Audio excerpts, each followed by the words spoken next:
Should be good in a minute. All right. Welcome, Hello. everybody. Hi, everyone. Scott here, along with Dr. Rachel, and we have a special guest today that I want to introduce. Welcome to Forensic Intent, first of all, and thank you guys for being here. We really appreciate it. We really pride ourselves on having really solid guests on our platform, and today is no exception. We've got with us today who just got in from Washington, D.C., by the way, just a little bit ago. He's been traveling a little bit, but we would really like to welcome Corey Pegues. A little bit about Corey. He is a retired NYPD inspector. He's also the author of a best-selling book called Once a Cop. Corey's also a regular contributor on Court TV.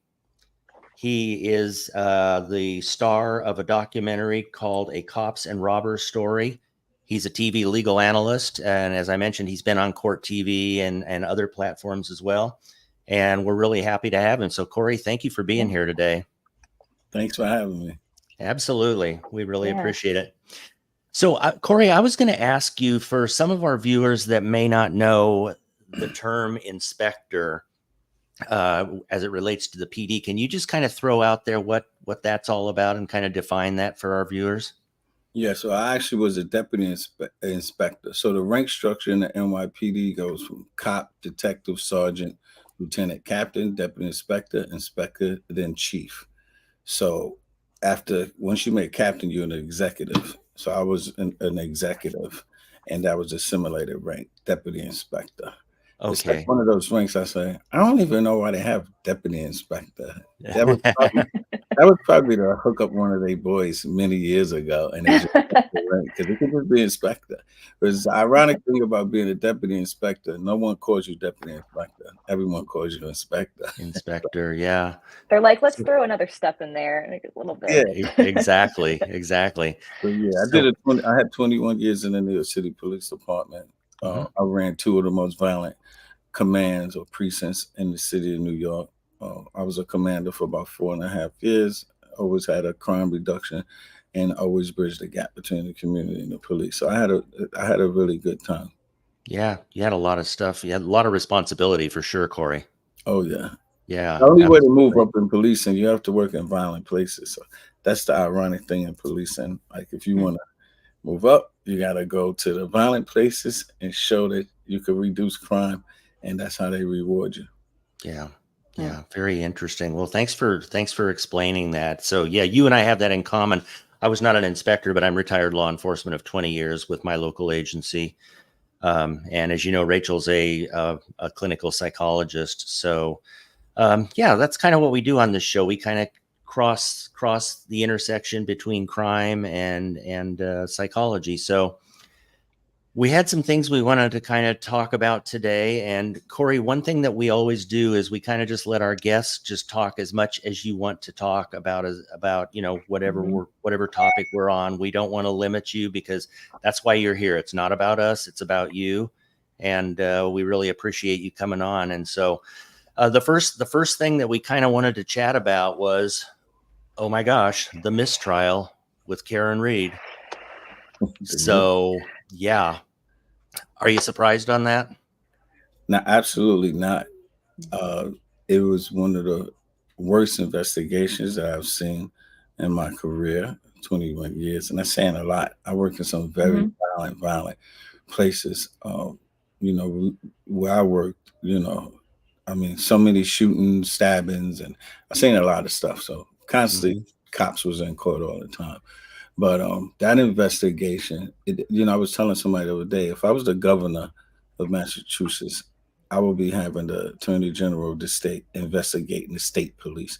Because if that's the creme de la creme, Proctor and Pryor, if that's what you got representing the state police, they have a problem. And then all the people in between the Proctor and them, because no one just like poor Proctor. Now, I don't know if he's poor because he really messed this thing up, but there was no analysis. Like I'm an investigator. I have to hand my work off to a sergeant. The lieutenant got to review it.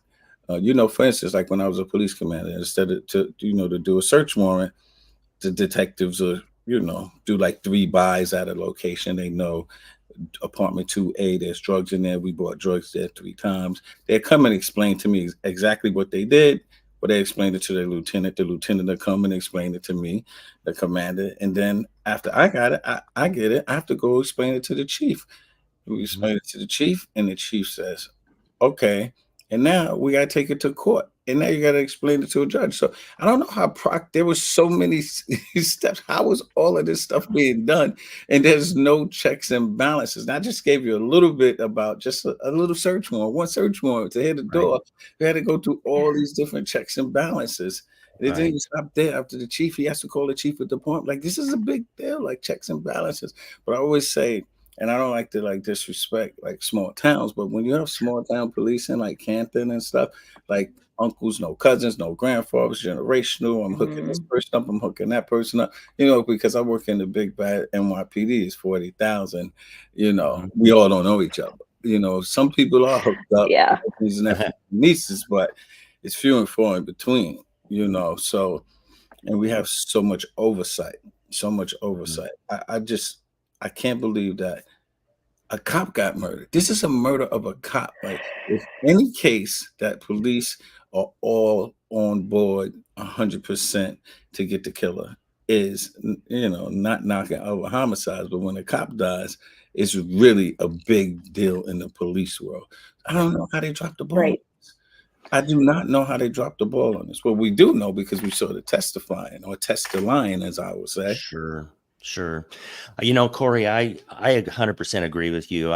Rachel and I've talked about this case a lot since it began. And in my opinion, that was one of the sloppiest investigations I've ever seen. And if you recall early on, Corey, that when the Canton officers were testifying, they said that they didn't even go into the house or knock on the door because they didn't feel they had probable cause to do that. I blatantly disagree with that. I mean, you've got a dead cop laying on your front lawn and people in the house, and you've got cause to knock on the door. So are you comfortable breaking down the investigation a little more on what you think? So let's think about that. Yeah. You need probable cause for an arrest. You don't need probable cause for an investigation. There's a body laying on the freaking grass. What are you talking about, PC? You don't need probable cause. We're knocking on that door because you want to investigate to see if they saw something, any ear witness or eyewitnesses. Did you hear anything? There's a dead man laying on your grass. Did you? So I'm looking at this whole pendulum. So you got the Canton police saying they didn't have PC to knock on the door. Then you got Albert inside of the house saying he saw all of these cops out there, but he didn't want to interfere and investigate. I don't know no cop that will have 50 cops on their lawn and not come out, identify himself. Exactly. I work over here, man. What's going on? Do you guys need some water? You need to use the bathroom. This is just what we do. This is what cops do. Or what happened on my front lawn. Like, exactly. This is a big, like, I feel like, if you just really sit back and just try to forget about everything else that you've heard and you just sit back and think about it on your own, if there's a dead body on my lawn, that's a big deal. Who's not coming out? I'm not like, oh, they got it handled. Coming out of their house. Anyway, and now you add on the fact that it's a cop. And you're a cop. It's a police officer. Yeah. That lives in the house. You're not going to. So early on, Scott, Doc, I was already like, whoa, this doesn't even make, never mind the butt dials. Like this, it was just so much that it was very embarrassing for the prosecutor. I mean, even the prosecutor, Lally, I mean, he was very like mundane. That's just his style. That's the best they have, I guess. For me, I'm looking, if I have a cop that's dead, I'm putting the best prosecutor on this kid.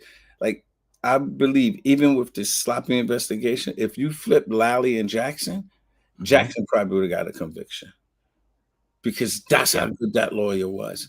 He was good. All about, you only could present the evidence that you have, and it's all about convincing the jury. But you see how Jackson is? Lally's just like, yeah, today is the day we did this, we did that. Jackson's like, no, we did this today, and we really, he was very, it was amazing. Yeah. Speaking of Jackson, not to get off not to get off subject, did you see the New York Post article this morning with Jackson hugging all over Karen Yeah, house? yeah. That's I up missed for that. that's up, yeah, that's up for I'll believe it when I trust somebody to have looked at that if it's real or not. Oh, okay, okay. I mean, maybe it is, but it's not a good look. I can tell Yeah, you I saw that. it on the train. Not a good But look. back to the Yeah. investigation. I mean, just even the gathering of the evidence, getting the red cups. I don't really have an issue with them getting the cups from the location, but they weren't really tagging and bagging everything, Scott. Right. Who does like this is police work 101. So let's say in that police department, they have 3 crime scene investigators. A cop is dead. They're not calling one of these guys at 3 o'clock in the morning and say, Joey, you got to get up. I You know. gotta come, you checking in right now. Yeah. We got a cop that's dead. We need you to come and do this Mhm. crime scene. They're just letting Yeah. anybody do the crime. This is a cop that's dead. It's not, and not diminishing regular people. It's not a regular person. This is a cop. No, but there's Sure. yeah, So there I'm seems just telling you, as a police officer, we going a lot harder when it's a cop. Trust me, it's going to be yeah. a lot more because it's very emotional for us because it's a very Mhm. small, sacred. It's 118,000 cops in America out of 30 through 300 million. So it's a very small segment. Yeah. So Mhm. they're going to make sure that they dot the I's and cross the T's Yeah. and not lie about it. But they Yeah. didn't even they didn't even log it. When Jackson was asking these questions, I was just like shaking my head when he's asking, did you tag this? Did you log this? No. Where's the log? I don't know. I never seen a log. I'm just sitting there saying, this is insane. What Mhm. kind of Mhm. investigation was this? You logged every single item, time, place, occurrence, where you found it, how you found it, color it Yeah. was, everything. You tagging back Right. everything for court. Exactly. Wow. Yeah. Because You you don't wanna look stupid when you get up there on the stand and have no good right. reason for what you did. I mean, if anything else, aside from the fact that you want the truth and you wanna solve the Mhm. case, Mhm. you didn't document it, that's what you're gonna be able to And present. It's gonna fail just anyway. for me, it was just like I was so stuck on those scratches on his arm Mhm. early on. Like if he didn't have no scratches on his arm, I might have been going with Karen hitting him. But when it's just like 25 miles, I think she hit him like 20. He 25 miles an hour. Yeah. he couldn't even have that many injuries at 25 miles an hour. Like that's it would probably be more feasible. But me and the analyst, Julie was talking the other day on court. Mhm. Mhm. She was saying even if they said like she did hit him, he fell back, hit his head, and it maybe was like a raccoon that put those. But they didn't even do that. They Right. didn't even do that. Like they're Yeah. just going. The prosecution is just saying Cameron Reed hit him, he fell, he died. But they Right. don't even account for these scratches. It couldn't be it wasn't the undercarriage because he would have been dragged. Mm-mm. A car would have ran him over. He would have been crushed. Like it Mhm. was just too. It was not a good investigation, and even if it was good, they didn't articulate whatever they found. Right. It No. didn't seem like they couldn't account for those scratches. I don't know how y'all No. feel about that, but I wasn't I convinced. The I'm not scratch convinced the injuries match what they're saying happened at all. I don't. I mean, they didn't even have a medical expert that could confirm that, yes, this is what happened. Like, this is Yeah. very consistent with Talk this and about only this. experts. Jackson brings on the federal investigators who he didn't even pay. That was another huge issue. It's like the defense didn't pay for those investigators. It's like, hey, Mhm. the Mhm. feds did this case. We're calling in these 2 experts, so they didn't even have a foot in the race. Like they was laying in bed with them, where they, I've been on trial, and they say, "Did you get paid for this?" And I have to say, Mhm. "Yes, I did." They didn't get paid, Right. so it was just bad. We have some questions. Yeah. You can say I'll answer or not here. We have Top Cat 88 asking, does Corey think Karen Reed's guilty despite the core investigation? No, I really don't think her hitting him caused the injuries. Mhm. And Yeah. even if she hit him and it was an accident, she should have came out immediately. Maybe she panicked, if in fact she hit him, but I'm not convinced on the hit because we haven't seen any evidence of any black and blue marks on his body. That Mhm. we haven't seen these. So, who gets hit by a car and just died, and there's no other wounds on him at all. Yeah. Yeah. Yeah. Yeah. Yeah. So Yeah. this is a hot one too from Adrian. What was the Mhm. leaf blower all about? Have you ever used the leaf blower up in New York snow? Have you gotten out your leaf blower in an No, investigation? the leaf blower I didn't really have an issue with because of the snow, because there was a lot of snow. They have to move the snow. So I mean, I thought it was ingenious to go and grab your leaf blower. What leaf blower is charged up in the winter though? I mean, Yeah. mine is just batteries. Leaf blowers. I don't know too many people that have electric leaf blowers now, so Exactly. So points for creativity on that one. I mean, do they? yeah, but I didn't really have an issue with that. If in fact that's true, I'll give them that. They got the leaf blower to blow some of the snow away to see what. But if they used the leaf blower, wouldn't those pieces of the tail light would have been blown away? Exactly.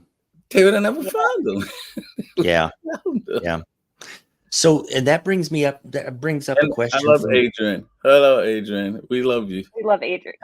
Adrian too. She's So awesome. Corey, she is awesome. Corey, that brings up a question. So the whole conspiracy thing, I mean, one of the frustrating things about this case to me was that they only gave two options. Either she hit him and he died, or they beat him to death, one or the other. Okay. There was nothing in between at all to consider. What is your take, if you're comfortable going there, on the conspiracy? Oh yeah, I could go there. They can't do nothing to Sure. me. Sure. So I'm just giving you how I feel. So I'm thinking this. Just me, Higgins. Higgins was in like a textual relationship with her. Remember, he was Yes. texting her back and forth. And then the night of the killing, they were at the bar. He was texting her. She was ignoring him because she was with John.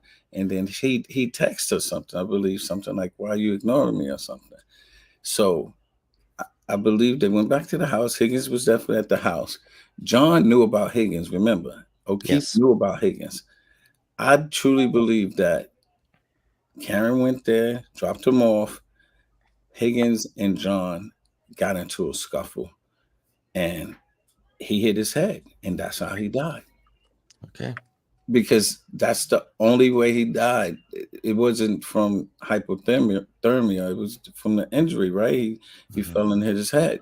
He Mhm. had the wound in the back of his head, and I think they just panicked instead of calling the police.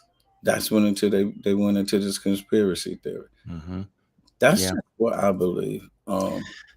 Well, and The I could. hitting him and killing him, leaving him for 6 hours, coming back. Like, did she know? Like, just think about if she hit him right and left. Yeah. Nobody saw him for 6 hours. I know.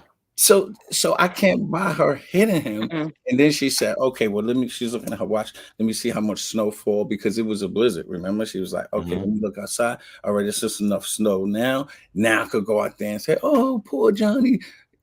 I can't believe that she could do this after what? Well, she had 9 drinks. Yeah. Nine, Yeah. 9. At just that one bar. I mean, and Yeah. that's what we know, We don't even Yeah. know what was in the car. Exactly. Yeah. Exactly. Conscious Machine in our chat noted something too, which the accident reconstructionist, they recreated the damage to that taillight by throwing the glass, right? So, Yes. I think in terms of probable cause, a reasonable doubt, it's like I could picture a scenario where they're fighting. He gets out. He's got his glass in his hand. She goes to do her point turn, chucks his glass at her car. That's what she Mhm. feels, hears, whatever. That later she's Mhm. like, oh my gosh, like, was that him? That sound I heard, was that him? Yeah. There's so many reasonable scenarios And in my speaking head of the that it could just as reconstructionist, well be. that reconstructionist, could you bring me a water out the freezer? Son, I'm sorry. I'm so thirsty. Oh, you're So good. Good. This is live, so people know it's really live. You're The fine. Yep. reconstructionist seemed like he went to like a kindergarten reconstructionist class. Like he was bad. I'm telling you, it was brutal watching the so-called experts that the police department brought to. And this is state police. This isn't even They county. put him up. Yeah. They Yes. set that man up Bad. like he was going to be great. I mean, they did that to him. Well, see, the problem with bringing people on, you don't know what the other people gonna act. So, but you're supposed to prepare them. Like when I would have went on trial, Yeah. they prepared me. They sat there for hours, and then they would ask me, "Is there any questions you think that might come out?" You know. So Mhm. I don't know what they was doing, but you know what? I also think Yeah. I could bet you $1 to a donut they did not think this was going to be an international case. Absolutely. No. I agree. No. However, I agree. they know their accident guy, and so they know how he speaks. They know how he presents. They're the ones that send him to the classes, right? I mean, in a case like this, at this point, they knew it was high profile. Mhm. Why wouldn't a police department or why wouldn't the attorney hire an accident reconstructionist with some really good credentials to come in and do this? Why are we relying on this local guy who they had to know he was not going to present very well? Mhm. Well, he had to because he works for the police department, and police department was in charge of investigation. So they had to have him. They're not going to hire somebody outside. They have to Why hire not? because he works for the police department. Because then the question would be like, why didn't you hire? Do you have accident reconstructionists in the police department trained? Why didn't you bring them on? And Mhm. Then I'd say, well, I don't know. Well, yeah, I guess you can't say, well, their training isn't adequate because then right, they got other cases exactly, that he's talked about and are like, oh, exactly. That'd be okay, bad. yeah, It that's was true. listen. You're stuck with who you're stuck with, but I still believe that they probably could have had somebody better, both Proctor and Pryor. I'm pretty sure in that esteemed police department over 100 something years, I'm pretty sure they have some good. They could even brought a retired guy out. You know, Yep.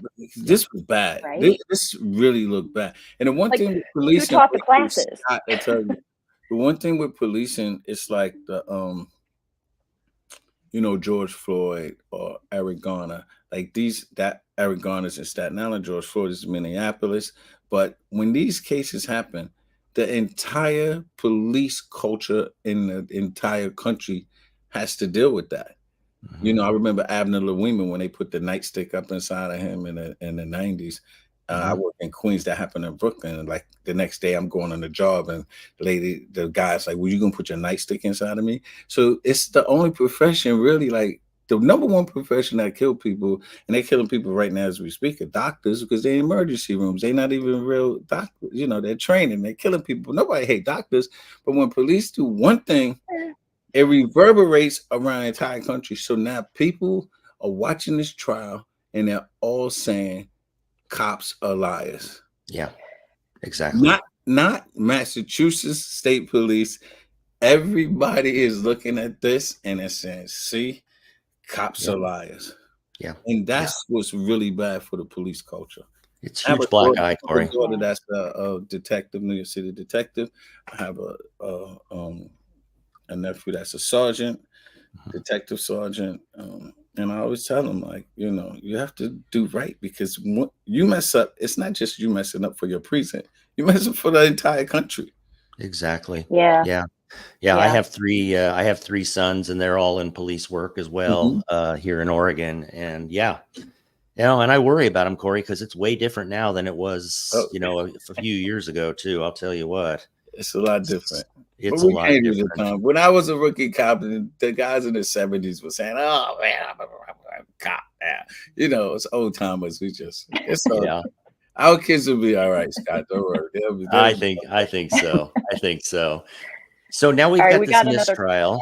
Oh, Hold on one second. I was going to say okay. Carrie's had a couple questions that I want to skip over. What do Okay, you think go about for it. Karen calling her dad at 1 and at 4:42, and then calling Carrie Roberts at 5 a.m. to say John's dead and nothing else? Although I'm not sure if I don't know about that piece of evidence, the 5 a.m. John's dead. But what do you think, Corey? I mean, who else she gonna call? I'm pretty sure she's gonna call her closest person to her dad. Mhm. Um, Mhm. remember, this is very traumatic. If she's guilty or not guilty, well, we know it's a mistrial right now, but Right. if guilty or not guilty, this thing happens. If she did it or not, it's a very traumatic experience. She's on her phone. She's calling all sorts of people. She's Yeah. calling everybody.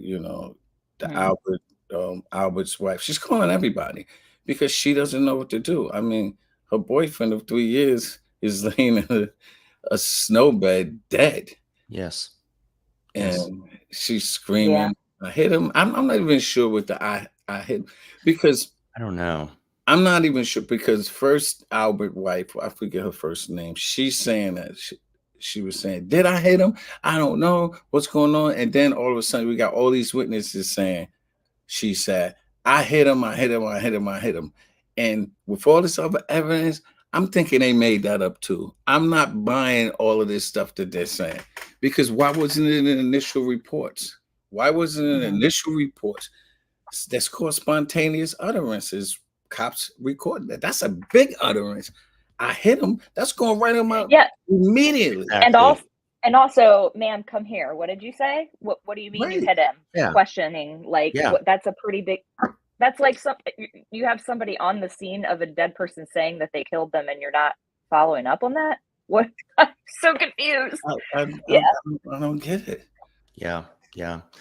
Corey, here's a question from Sean, also from the UK. Sean, thanks for being here tonight. So, Corey, questions burning up inside of me. Do you feel, Corey, that the DA's office may seek to move the trial to another county? They're not even gonna have a choice. they, Yeah. I believe they are going Mhm. to try to move it, but what they can't remove is Proctor and Pryor. That's it. There has to No. be some serious, serious discussions. Sometime you gotta leave an egg on your face. Yeah. Do we want to waste the taxpayers' money? Even if it's a second trial, I'm Hmm. probably not even going to look at it because I'm Hmm. over it. I mean, I would Hmm. have to look at it for court TV once in a while, Sure. but I won't be glued to it like I was for this trial. And Yeah. I Mhm. think it's only fair that if they're going to do it again, to move it to somewhere else. But it's going to be hard in Boston to find somebody that don't know about this case. I We agree. so it's going to Yeah. be tough. It's going to be a tough one, Corey. And, you and I both know from being in police work all these years, it's really hard to come back from sloppy police work and win a case. And it just is. And, regardless of where they move this to, you still have a crummy investigation from the get go. I mean, my gosh, Corey, they didn't even rope the thing off or anything. I mean, I'm just still flabbergasted by the investigation. Yeah. But you have a bad investigation. That's not going to change regardless of where they take this trial to.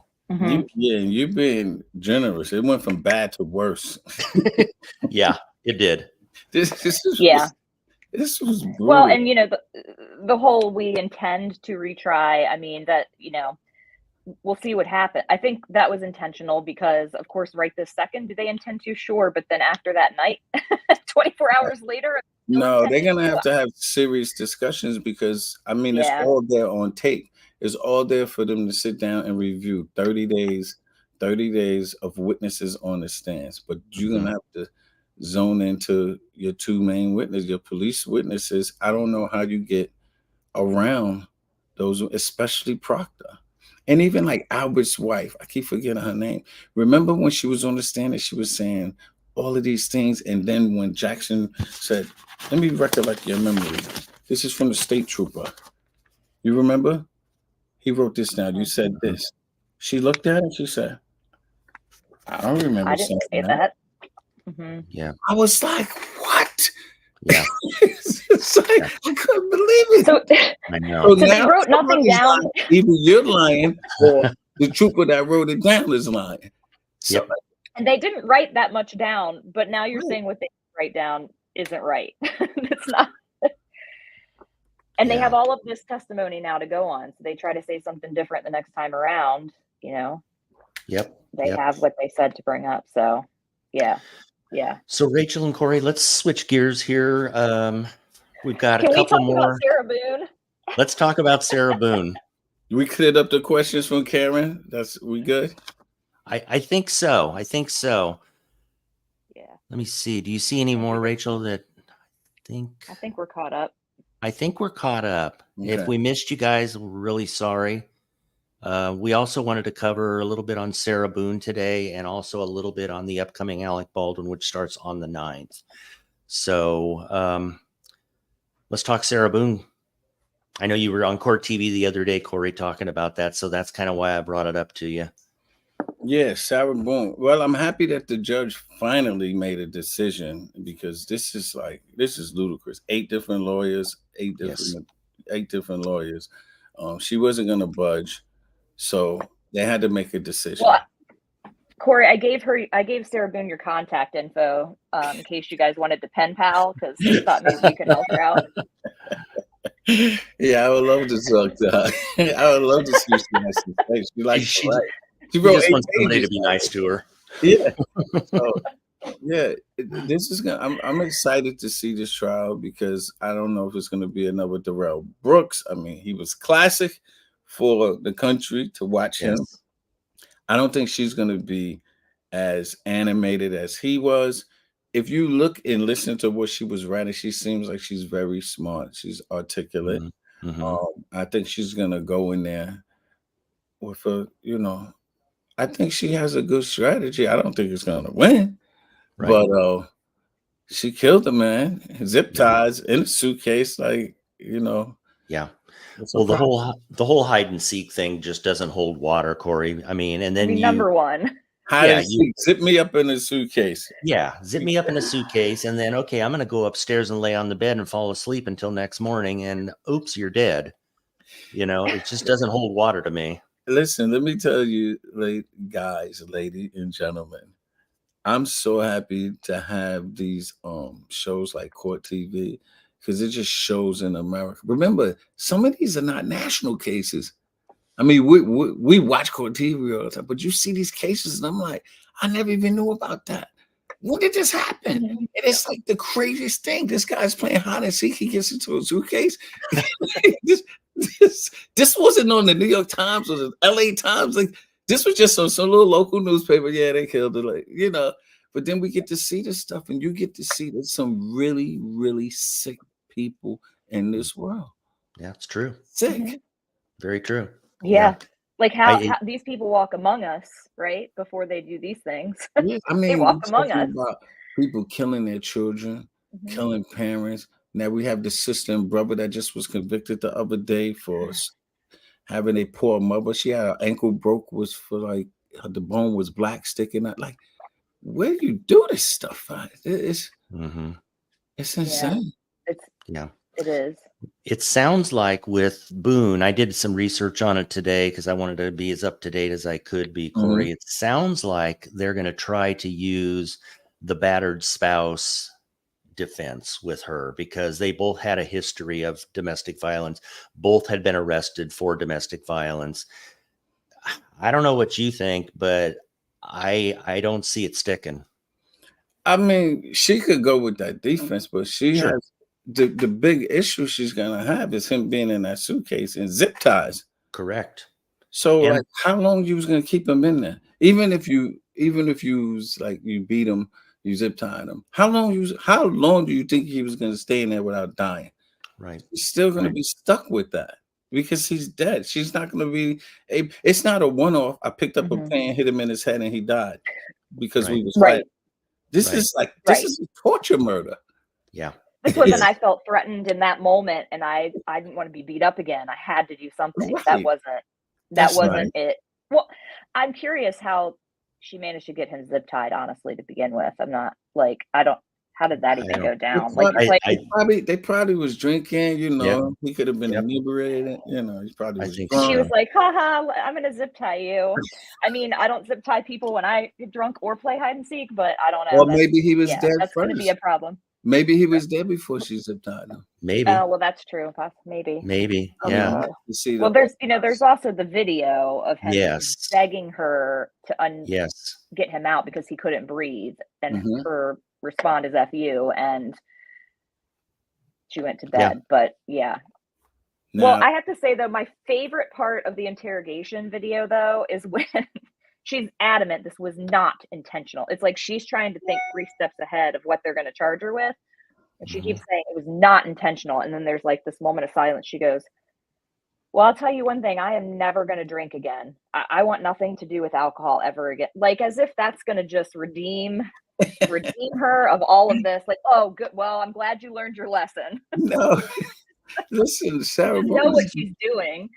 she was in her right state of mind. She knew what she was doing. She knew exactly what she was doing. And it's sad, but his family should have closure by her being convicted for what she did. Yeah, I agree. I agree. Yeah.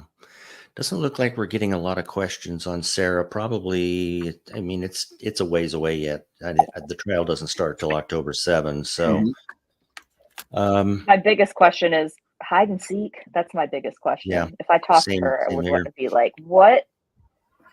And the videos are so incriminating. I mean, oh, they're hard to watch. Yeah, I mean, yeah, it just it's going to be she's very entitled. Yes, they're in there. He's dead in the house, and she's outside. So, can I please go in and get my cigarettes? I need another water. Oh, my Dr. Pepper's warm. Can I get? I mean, lady, your boyfriend just died in your side of your apartment. Like, she's so personality disordered. It's so definitely very narcissistic. Yeah. And you guys, the last attorney that they hired, her name I think was Patricia Cashman, if I'm not mistaken, the one that just quit. Right. She has a reputation of being a lawyer who can work with any difficult client and get them to, settle down and talk. And she couldn't do it with this lady. So that, to me, that says a lot. Oh, yeah. Nobody could do it with this lady. This lady, because she's trying to kick the can down the road. We all know that, right? She's trying to kick it. But the can is stopped now. October 7th, right? October. The can is open. You open it again. She's going to kick that can. She's going to kick that can till her foot falls off. Even if that can doesn't move, she's going to keep on. Well, I don't know. Aggravate every nerve of that. I don't know what else she's going to be able to do. She won't, but she's going to try. Like Darrell Brooks, she is going to try. Yeah. But the judge probably going to be firm on her because he already knows the antics. So we'll see. So Adrian is prompting us to talk Alec Baldwin, and I think that's a hot one. And while I'm thinking about it, I do real fast want to say thank you to all of our international viewers that are here right now because it's later over there. We have Sean, we have Adrian, both from the UK. We have Leo from South Africa. I think Bella's back in the States now, but she was in Italy. I mean, so we really appreciate everyone from the UK and all of our viewers, our international viewers as well. So. Corey, let's talk Alec Baldwin. Alec Baldwin, this is a good one. Yeah, I was talking about this yesterday too. Oh, poor Alec. I think Alec might be going to jail. You think so? Yeah, because, and I was meaning to read the rules for actors. If I'm not mistaken, I read them a few months ago. The standard is, if I'm not mistaken, and we could always look it up later, or if you're looking at it now on the computer, even the actor has some like they have to make sure that the weapon is safe. Yes. Even the actor. Yes. So I don't know how he's going to get away from that part. Yeah. I mean, Hannah's in jail. I don't know how in the world a live bullet was on set. That's out of his purview. He can get off on that. He didn't know. He's just an actor. He just takes a hot gun or a cold gun. But he's not supposed to point it in a direction of anyone. And clearly she was in the direction. And he's in interrogation drawing this. He's drawing this diagram and saying, I'm here, the camera's here. She wasn't in my line of fire. Well, it's hard to tell. She's dead. It's hard to tell. Yeah. So it was a problem. Yeah, it was a very sloppily run set from what I've gathered from start to finish. A lot of, Corey, I mean, 6 or 7 crew members quit just days before the tragedy because they had concerns over safety and the way things were being run. So that right there, you guys, speaks volumes as well. I was listening to Hannah jail conversation with her mother Yes. The other day, yesterday when I was on. And she said there was a gun on set 10 times, 10 out of the 12 days, and 12 out of the 12 days, the gun was involved, in a scene. She said something about there was a kid on the set that was playing with a gun. It was like a 6-year-old kid. I don't know where the kid came from, who the kid was, but it was even a kid on the set. They were so lackadaisical here. And his culpability is going to be, he's an executive producer, right? On this Rush show. And so he was part of hiring such an inexperienced armorer. I couldn't believe how young this lady was, and they hired her. Yeah. And she had absolutely no experience, not the experience that you will want. It's like having a doctor. I don't want, and I got to do a surgery. I'm not getting a doctor out of med school. I want the doctor that did 500 surgeries, Right. Right. You're shooting a movie with guns, and you're going to get the rookie armorer. Well, she should have been like the assistant to the armorer, because for her to be holding it all, like, that's bad. But she was cheap. And that was she was Alex. That's what happens. Alex's job to have people prepared to hire good people. Yeah.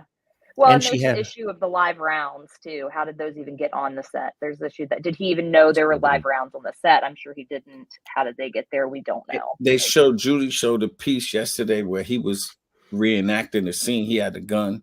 And he's pointing the gun all over this, like he's on the ground. He's like, "Well, you should be over there. You should be over there." Like, the armorer should have been screaming, "Stop! Cut!"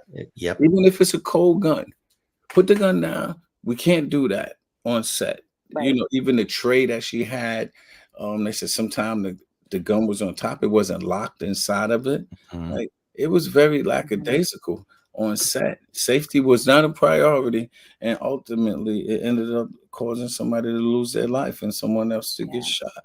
Yeah, absolutely. Well, I remember way back, we talked about this on a previous show. I don't know if you recall this or not, Corey, but way back at the very beginning of the investigation, like about 4 or 5 days in, Hannah made a statement, something to the effect of she was offered the job. She almost didn't take it because she wasn't sure she had the experience. And I couldn't believe she made that statement, but she did. Yeah. Part of me thinks that her dad had, he had a big name as an armorer through the years. And I think that probably helped her a little bit too. But here's my next question on Hannah, Corey. What do you think? I know what I think. What do you think about Hannah potentially testifying in this and them offering her some kind of a deal to get out of jail earlier if she testifies against Alec? Well, I don't think they're going to offer her a deal, but I think because she don't have a lot of time. Really not a lot of time she's doing. Right. Alec, I think she's pretty pissed. Based on her phone conversations, she's pissed. So I think she'll be chomping at the bit to go up there to try as much as she can to clear her name. And nepotism is real in Hollywood, in policing and everything. So, yeah, if her father was a big time armorer, I'm pretty sure that's why she tipped the scale to get the job. Yeah, it happens. Yeah. Oh yeah. But even with nepotism, like, you still got to do the investigation. You got to make sure the people are up to snuff to do the work. Yeah. Yeah, I agree. I mean, you was gonna have flash rounds going on, pop, pop, pop, pop. Like, you need to have somebody that really knows how to load the guns, know the difference between live ammo, flash, movie ammo. You gotta have this stuff. Yeah, I agree. And what about if Alec takes the stand? Now, me knowing him living in New York City, he's fighting with doormen, he's fighting with taxi men, he's fighting at the grocery store. Alec is like unhinged. So I'm waiting to see if he goes on the stand. Like, I think, I've been looking at a lot of experts talk about it. A lot of people think he's gonna go on the stand, and I'm just dying. If he Yeah. goes on the stand, because he might be put into a position where he has to, Yeah. based on how Yeah. the trial go. We don't know how it's gonna go, but can Alec keep his composure? He fighting horses and everything in Manhattan. He fight everybody. I know it. I know it. I would think that they've been doing a lot of role playing with his attorney if he wants to, or his attorney's like, God, no, you can't. Let me show you some video of you fighting with everyone. Yes. No, I can't. oh, I cannot see him keeping his I mean, if he No. has a pit bull coming at him like Jackson. Yep. I will If he has say a pit though, bull coming at him, I will don't say, think he could hold so it. tragic. People don't like him, but I will say, at least compared to Hannah's interrogation, at least when we saw Alec find out that Helena had passed, his reaction was extremely remorseful and Mhm. empathetic. And I mean, he Yeah. was devastated. Yes, Hannah, on the other He hand, was. not so much. But I mean, it's just one of those cases that it's horrible no matter who you look at and how whoever you empathize with it in this case, it's yeah. horrible. It's I think awful. it was a tragic accident, but I don't want to hear that when my child is dead. Like, someone has to Yeah, be exactly. Yeah. culpable. I mean, Hannah is, and now Alec is the one that pulled the Mhm. trigger. Well, he said he just cocked the hammer and it went off. Guns just don't go off. So we'll see what happens. I mean, even though they have, like, on YouTube, you'll see people drop a gun and the gun goes off. But even when they do that, the slide is still moving. It's just like Right. it has Right. to move some type of way. It has Yeah. to move. Yeah. So, Well, and this was a revolver, I believe, right, Scott? it So was Corey, and he didn't pull the yeah, hammer all the way back into the locking position. That's what he's saying. that's what he's saying. Yes, Okay. and now the revolver's in three pieces because when they did the testing, it broke up. And I kind of want your take on that, Corey, for our viewers. So the defense is going to try to say that they can't give their client a proper fair shake trial without the actual weapon being in one piece and being assembled. I personally disagree with that. What's your thought on that? Well, remember, the defense is doing everything to keep their client out of jail. Yeah. But I'm the prosecution. Yeah, that's right. But we could bring a replica.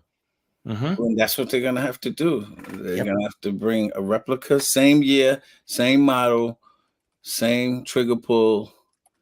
If in fact they're going to use a prop, you Yeah. know.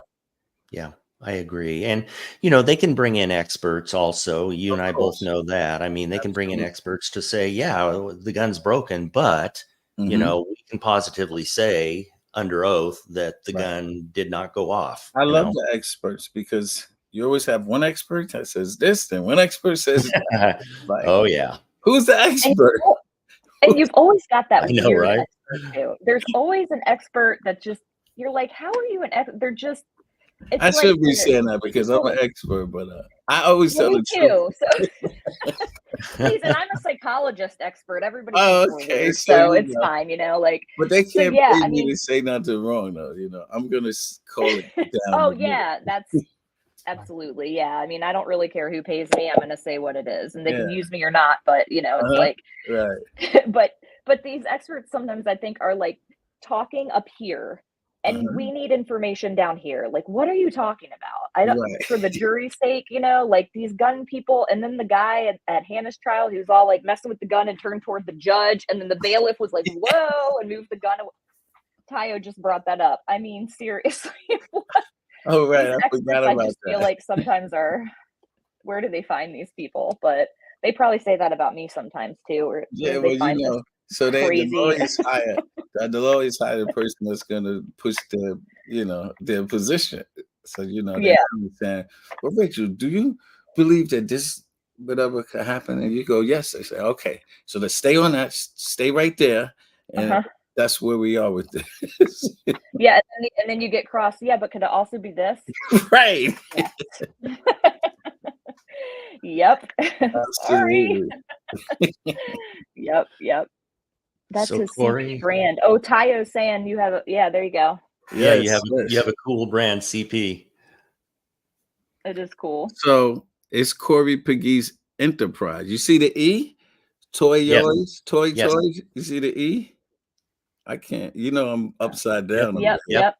but the got it. E You're goes like backwards, but that. yeah, Yeah, so it was something that I made up. You know, it's my business actually, Corey Pegues Enterprise, and so I needed a logo.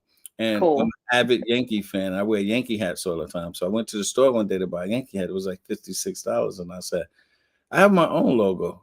How much is it gonna cost me to put that on? And it was like $40. So now all my hats got my logo, and I don't have to pay the Yankees no more. That's awesome. Nice. There you go. Bonus. Hey, Dr. So I have a Rachel, here's a question here. Yeah, you have a question. So go ahead and I'll let you read it. My opinion regards I try to be really careful about diagnostic labels of people I don't actually know. So I try to make sure, I don't like to label people based on a single behavior. I think I've seen some people talk about, well, Karen smirks a lot. And a smirk isn't diagnostic, people. I mean, I can't glean anything from a smirk. So in terms of patterns of behavior, Sarah Boone, I think we can all say just descriptively, not diagnostically, that there's some narcissistic behavior going on. I mean, we have her writings, we have recordings of her speaking, recordings of something that she did to another person, and all of that points to very narcissistic. But I know this woman, not her, but just who that type of person. And I don't know why it makes me laugh, because it's the type of person you want to beat your head into a brick wall at the end of the day with Mm-hmm. these people. I mean, it is Mm-hmm. like there's nothing anyone can ever do. This is how they are. And you Yeah. just have to anticipate that. But as far as Karen Reed, I mean, I think that you can describe her depending on what you think about what happened, because I think you can say, if this person was actually framed, if I was framed, if I was in court thinking these people set me up, I'd be smirking too. You know what I mean? Mm-hmm. Or you can look at it as, oh, she's smirking because she knows she's getting away with this. We don't know. And I don't know enough about her behavior other than her presentation in court to really say, to be honest. Mm-hmm. I think she probably needed to watch her in terms of jury impression management. I think she needed to watch her facial expressions a lot more in court, and she didn't. Yeah. But Yeah. I almost thought in the beginning I was like, oh, she's smirking a lot. But then I looked at her dad. If you see his regular face, he has like a little smirk too. It's a tight. They have a tight resting face. Yes. Mm-hmm. Yeah. If you look, her dad has that too. So I was like, oh, that's hereditary. Like she's really the not structure. Yeah, she's not smirking. Like that's what she does, and that's her regular normal face. Yeah. So Moxie has a question. Mox, thanks for being here. Scott, have you seen anyone be successful representing themselves in a situation like Sarah? I was thinking back. Honestly, my short answer on that is no, I have not. I'm not saying it's not possible, but Moxie, I have not. Corey, I'll toss it to you. Have you seen anyone defending themselves? You have more experience than me in a larger area. Have you seen anyone? I've seen a lawyer represent himself and win a case, but not no headline grabbing case. Mm-hmm. Yeah, it's pretty rare. I mean, it is, because most people that represent themselves, Moxie, they don't know, they're not lawyers, so they don't know the technical terms, they don't know the rules of the court, they don't know everything that goes into it, and so they go in and they do the best they can, but there's things they just don't consider that could come up, and you never know what's going to come up at a trial until, well, you sort of do, but sometimes surprises come up too. So it's rare, Moxie. I can't recall any. But that's a great question. That's why lawyers go to law school and they take the bar exam, which is tough. Sometimes it takes them 4 tries at it. Yeah, absolutely. There's nothing worse. There's nothing worse than being questioned or cross-examined by a pro se litigant. I do a lot of child custody work, Corey, and so these parents don't get if they can't afford it, they don't get a court appointed lawyer in family court. And so, man, when these ticked off parents come at you and they don't really know the rules of the court, there's nothing worse than that. So I don't see it being very successful in that way. I don't either. Yeah. I don't either. Yeah. Well, you guys, we're running down on time here. I don't see any more questions. I know. I want to just comment. I can comment real quick on this too, and Corey, you can see. But I thought about that too, Bella, with Karen not shedding tears, and I think you can look at that a few ways too. I think she has probably cried a lot. She didn't cry in court. Sometimes people can have amazing defense mechanisms. People can dissociate. People can remove themselves from the here and now to sort of cope with that. We don't know what she was doing, but I found that a little bit odd too. Yeah, and as far as her getting on the stand, Bella, there was absolutely no reason. The prosecution gave her the case. The prosecution did the mistrial. She didn't have to go there. It wasn't like her life was on the line. There was absolutely no reason for her to take the stand. Yeah. Adrian brings up a really good point. Yes, Adrian, I do remember that case, the Treehouse murder case. Corey, do you remember that one? Ty Tucker? Yeah. He's back in jail. Treehouse, He's back in jail. Is he back in jail? I didn't know that. Mm-hmm. I know he got a mistrial representing himself, which, he did a pretty good job. I forgot about that. Yeah, I forgot about that one too. Thank you, Adrian, for that. Yeah. His most important witness passed away too. So we'll see how that goes. I think that he actually does have counsel this time around, if I read correctly. So hopefully. Yeah. That was something else though. Yeah. Well, I don't have anything else. Do you guys have anything else? Yeah. Corey, don't jump off just yet, because after we end the stream, I want to chat with you for a sec. If you have just maybe 3 minutes or so. Yeah. Well, I wanted to personally thank you guys for having this. This is good. Yeah. This is a lot, better than cutting to commercial and coming back. So we could just freely speak for an hour. Just touch my hat, my hair down. I don't have to put no suit on. Exactly. So I love what you guys are doing. Keep it going. Just spread the news. I'll be posting this video up on all of my platforms. And Thank you. I subscribe to the channel already, and I'm looking forward to watching you. And hopefully y'all will be kind enough to have me back one day. This is good. Absolutely. We would love to. I'm pretty sure we will, because we got some cases coming up. Yes, we do. Yes, we do. Yeah. And I'm really waiting for the is it Doomsday Murder Trial? Is that the one with Cronenberg? Oh, the Arizona. Cronenberg. Kohberger. You mean Idaho 4? Kohberger, yes. Kohberger. Next year. That's the one I'm waiting for. Me too. I'm pretty excited about that, and it sounds like they finally have got a court date set now. So if it sticks. Mm-hmm. So Ann Taylor's been doing her level best to try to delay that. And Corey Richins, yes. That's another one. Ooh. Yes. So we'll be back. Yeah, we got a lot to talk about. Definitely. Well, guys, we're going to end the live. Corey's going to hang around for a couple of minutes. We're going to chat with him afterwards. But thank you, everyone, for being here. And thank you so much. We had some new viewers again today. Thank you so much. We greatly appreciate it. We had Top Cat, I believe it is 88, is from Australia. So a lot of international viewers. We appreciate every single one of you guys. Thanks a lot. And we'll be putting out when we're going to do our next case. Yeah. You guys need to be at Crime Con next year. That's right. We're going to try. Yes. Absolutely. All right, guys. We will see you guys next time. Sorry, Rachel. Go ahead. No, you're fine. Just saying bye. Bye, everybody.